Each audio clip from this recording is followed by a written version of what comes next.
Welcome back to this study on the Heidelberg Catechism.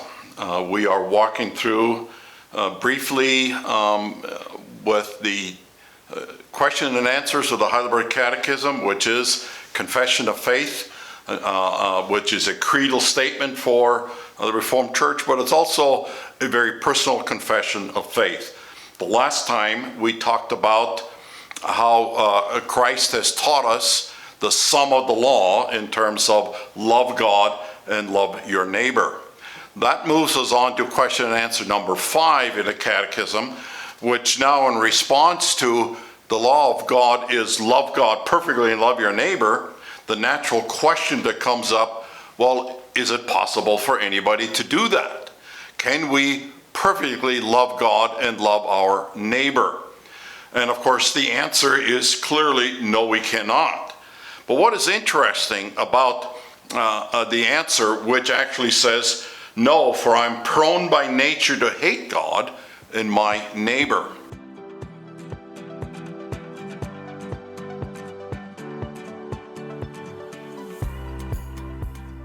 You know, often we like to deal with sin in terms of counting up what we've done. We've done this, and okay, that wasn't so good, but maybe not so bad. And then there may be another number, and pretty soon we say, well, we're really in trouble because we've done this pile of sin.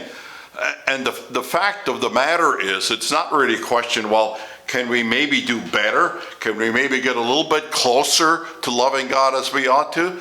But the real question is not counting up the sins, but what's even in our heart. And so the answer that the authors of the Catechism give us is not, well, you can only get up to maybe 90% obedience or 50% obedience even, or any. But it actually says that instead of loving God, we actually hate God. Instead of loving our neighbor, we actually hate our neighbor. That's not very flattering. That really gets very personal. What do you mean I hate God and I hate my neighbor? Well, of course, it's talking about the actual condition of man.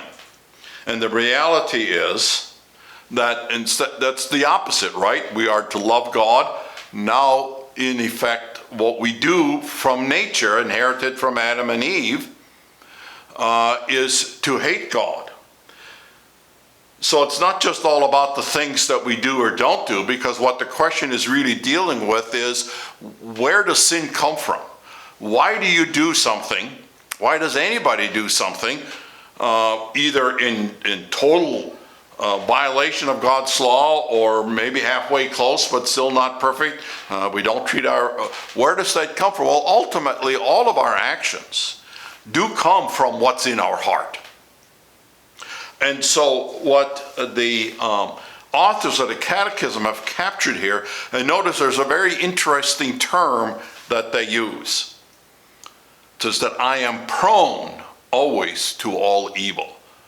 What does that mean? It's talking about the condition of the heart of man.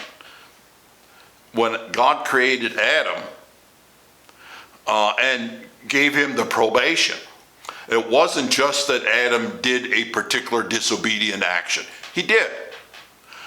But when he did that, he and then all of mankind, because Adam is the federal head of the whole human race, actually put themselves into a condition of a fallen heart.